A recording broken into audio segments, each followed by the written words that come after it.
جو خدا اور رسول کی نگاہ میں پسندیدہ نہیں ہے، اگر ہم میں سے کسی کے رویے میں ایسی کمزوری ہو تو ہم اپنی فکر کریں، اپنے آپ کو ٹھیک کریں۔ جو لوگ اللہ اور اللہ کے رسول کی نگاہ میں ناپسندیدہ ہیں، ان میں سے ایک شخص وہ ہے، بلکہ میں کہوں گا کہ ایک بد نصیب شخص وہ ہے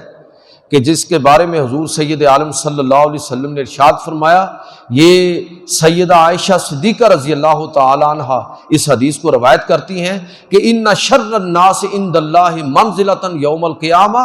من ترکہ الناس اتقاء شرہ، کہ اللہ کے ہاں قیامت کے دن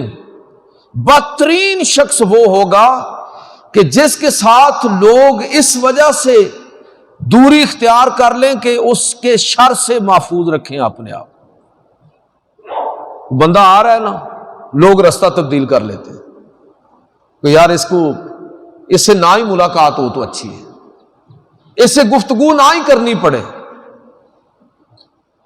اللہ کے پیغمبر صلی اللہ علیہ وسلم فرما رہے ہیں کہ قیامت کے دن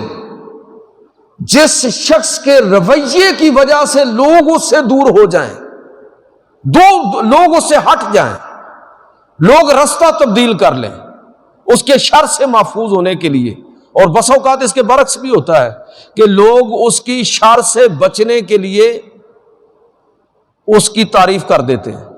کہ یار اس کی شر سے بچنے کا یہی ایک طریقہ ہے۔ بدترین شخص وہ ہے، قیامت کے دن اللہ کے غضب کا نشانہ وہ بنے گا۔ تو ہمیں اپنے سماجی رویوں پر غور کرنا چاہیے کہ کہیں ایسا تو نہیں کہ لوگ ہمارے معاملے میں بھی اسی طرح کے ہوں، تو اپنے رویوں کو آج ہی ٹھیک کر لیں۔ رمضان مبارک آنے والا ہے، اپنے سارے کردار کا جائزہ لے کے اپنے رویوں کو درست کرنے کی کوشش کریں۔ اور نبی کریم صلی اللہ علیہ وسلم نے دوسرا بدترین شخص اس آدمی کو قرار دیا کہ جو شخص دوسرے کی دنیا آباد کرنے کے لیے اور دوسرے کی دنیا کے لیے اپنی آخرت کو برباد کر دیتا ہے۔ حضرت ابو امامہ رضی اللہ تعالی عنہ روایت کرتے ہیں کہ نبی کریم صلی اللہ علیہ وسلم نے ارشاد فرمایا من شر الناس منزلۃ عند اللہ یوم القیامہ عبد اذهب آخرتہ بدنیا غیرہ۔ یہ ابن ماجہ کی روایت ہے کہ نبی کریم صلی اللہ علیہ وسلم نے ارشاد فرمایا کہ اللہ کے ہاں مقام اور مرتبہ کے اعتبار سے وہ شخص بدترین ہے اور قیامت کے دن وہ بہت بری جگہ پر ہوگا۔ عبد اذهب آخرتہ بدنیا غیرہ، وہ شخص جو دوسرے کی دنیا بچانے کے لیے، دوسرے کی دنیا آباد کرنے کے لیے اپنی آخرت تباہ کر دیتا ہے۔ اب دیکھ لیں نا، بہت سارے لوگ ابھی پچھلے جمعے ہم نے نماز کے حوالے سے جب میں نے گفتگو کی تھی تو میں نے ایک بات یہ عرض کی تھی کہ نماز محض یہ کوئی اٹھنا بیٹھنا اور ایکسرسائز نہیں ہے بھائی، یہ ہمارے رویوں کے اندر تبدیلی کا نصاب ہے۔ اور اس میں ایک بات میں نے عرض کی تو اس کو دہراتا ہوں کہ نماز نے ہمیں یہ بات بتائی کہ تمہارا بہترین شخص تمہارا امام ہونا چاہیے، اور ساتھ ہمیں یہ بھی کہا کہ اگر وہ غلطی کرے تو اس کو کہو سبحان اللہ، اس کو کہو اللہ اکبر۔ اگر غلطی چھوٹے درجے کی ہے تو اس کو موقع دے دو کہ وہ سجدہ صاحب کر کے اپنی نماز کو ٹھیک کر لے، تو اس کے پیچھے کھڑے رہو۔ اور اگر غلطی بڑی ہے اور سجدہ صاحب سے بھی اس کی تلافی نہیں ہو سکتی تو نماز تو اب تم پر اس کی اتباع لازم نہیں ہے۔ یہی چیزیں ہم نے پڑھی ہیں۔ اب دیکھیے، اب ان چیزوں کو اپلائی کرنا آج کے دور میں بدقسمتی دیکھیے کہ بسا اوقات ہم لوگ دوسرے کی دنیا کے لیے اپنی آخرت برباد کر دیتے ہیں۔ جھوٹی گواہی کے لیے کھڑے ہو گئے، یہ رشتہ دار ہے جی، ہمارے خاندان کا ہے، ہم نہیں اس کے ساتھ کھڑے ہوں گے تو اور کون کھڑا ہوگا؟ اللہ معاف کرے، اس طرح کی باتیں لوگ کرتے ہیں جی، تڑا ایمان ہوتا ہے۔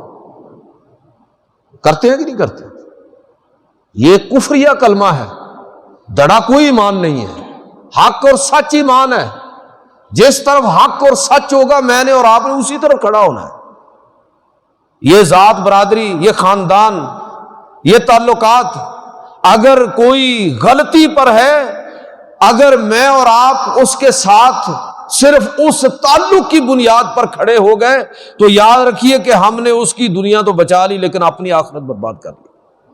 اور اللہ کے پیغمبر صلی اللہ علیہ وسلم یہ ارشاد فرماتے ہیں کہ قیامت کے دن جن لوگوں کو اپنے اعمال پر بڑی ندامت ہوگی، جو بہت زیادہ نادم ہوں گے، حضرت ابو ہریرہ رضی اللہ تعالیٰ عنہ روایت کرتے ہیں کہ نبی کریم صلی اللہ علیہ وسلم نے ارشاد فرمایا ان اشد الناس ندامتا یوم القیامہ رجل باء آخرتہ بدنیا غیرہ، کہ قیامت کے دن جس چیز پر انسان کو بڑی شرمندگی ہوگی اور سوچے گا کاش میں نے ایسا نہ کیا ہوتا، تو ان میں سے ایک یہ ہے کہ یہ وہ آدمی ہوگا نادم ہونے والا جس نے دوسرے کی دنیا کے لیے اپنی آخرت بیچ دی ہوگی، اب وہاں تلافی کا موقع نہیں ہوگا۔ تو ہم حق کے ساتھ کھڑے ہوں گے، سچائی کے ساتھ کھڑے ہوں گے، یہی ہمارے پیغمبر کی، ہمارے دین کی ہدایت ہے۔ اپنے بھائی کی مدد کیجئے، حمایت کیجئے، اس کا طریقہ ہے۔ حضور صلی اللہ علیہ وسلم نے وہ طریقہ بھی ہم کو بتایا، فرمایا کہ انصر اخاک ظالما او مظلوما، لوگوں اپنے بھائی کی مدد کرو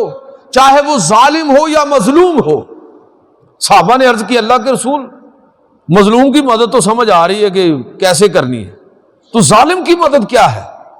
آپ نے فرمایا کہ ظالم کی مدد یہ ہے، تمہارا بھائی ہے نا، تم اس کے خیر خواہ ہو، اس کا ہاتھ روک دو،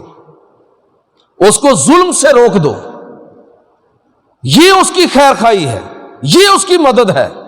یہ مدد نہیں ہے کہ وہ برائی پر کھڑا ہے اور تم اس کی حمایت کے اندر کھڑے ہو جاؤ، پتہ چلا کہ اس کی تباہی اور بربادی اور گناہ کے اندر تم بھی برابر کے شریک ہو۔ اس لیے ہمیں حکم یہ ہے، اور وہ قیامت کے دن بدترین لوگ ہوں گے جنہوں نے اپنی آخرت کسی کی دنیا کے لیے برباد کی ہوگی۔ آج ہمیں اپنے سماجی رویوں کو اس تناظر میں بھی دیکھنے کی ضرورت ہے، اور اس میں کوئی رعایت نہیں کرنی چاہیے۔ کوئی بڑے سے بڑا مذہبی رہنما ہو، کوئی بڑے سے بڑا عالم دین ہو، کوئی بڑے سے بڑا پیر ہو، کوئی بڑے سے بڑا دانشور ہو، اگر وہ اپنے موقف کے اندر قرآن و سنت سے ہٹا ہوا ہے تو میرے اور آپ کے اوپر کوئی لازم نہیں ہے کہ ہم اس کے پیچھے چلیں اور تعصب کے اندر، عصبیت کے اندر مبتلا ہو کر، باوجود اس کے کہ ہم سمجھتے ہیں کہ یہ غلط ہے، ہم جانتے ہیں کہ یہ غلط ہے، جی ہمارا پیر خانہ ہے، پیر خانہ تو کیا کریں؟ اگر وہ پیر خانہ قرآن و سنت کے خلاف چل رہا ہے، کتے لڑانا ان کا مشغلہ ہے، دین کی دعوت نہیں، لوگوں کے نذرانے سمیٹنا ان کی زندگی کا مقصد بنا ہوا ہے، تو چھوڑیے ایسے لوگوں کو، مت چلیے ایسے لوگوں کے پیچھے۔ وہ عالم دین ہمارے لیے بالکل قابل اطاعت اور قابل اتباع نہیں، جو قرآن و سنت سے ہٹ کر ہماری اپنے ذاتی مقاصد کے لیے دین کو استعمال کرتا ہے، اس عالم کو چھوڑ دیجئے۔ جو فرقہ واریت پھیلا کے لوگوں کے اندر تباہی اور بربادی کا پیغام دے رہا ہے، چھوڑ دیجیے اس کو، چاہے آپ کی کتنی ہی اس کے ساتھ محبت کیوں نہ ہو، اس لیے کہ وہ رستے سے ہٹ گیا ہے۔ ہم اس کے ساتھ ہوں گے جو حق اور سچ کے ساتھ کھڑا ہوگا، جو قرآن و سنت کی دعوت لے کر چلے گا، اس کے ساتھ ہم چلنے والے ہوں گے۔ لہٰذا اللہ کے رسول صلی اللہ علیہ وسلم نے میرے بھائیوں متعین طور پر دو ٹوک انداز میں ہر چیز کو ہمارے سامنے واضح کر دیا کہ یہ حق ہے، یہ باطل ہے، یہ سچائی ہے، یہ جھوٹ ہے، یہ کامیابی کا رستہ ہے، یہ ناکامی کی طرف جانے والا رستہ ہے۔ اب ہم لوگ اپنی مرضی کر کے اپنے آپ کو برباد کریں یا کامیاب کریں، کل قیامت کے دن کسی شخص کے پاس کوئی عذر نہیں ہوگا، اس لیے کہ ہر چیز واضح اور دو ٹوک ہے، کسی میں کوئی چیز میں ابہام نہیں ہے۔ اللہ تعالی ہمیں اچھے لوگوں میں اپنے آپ کو شمار کرنے کی توفیق عطا فرمائے، اور برے کردار سے اللہ رب العزت ہم سب کو محفوظ فرمائے۔ وما علینا الا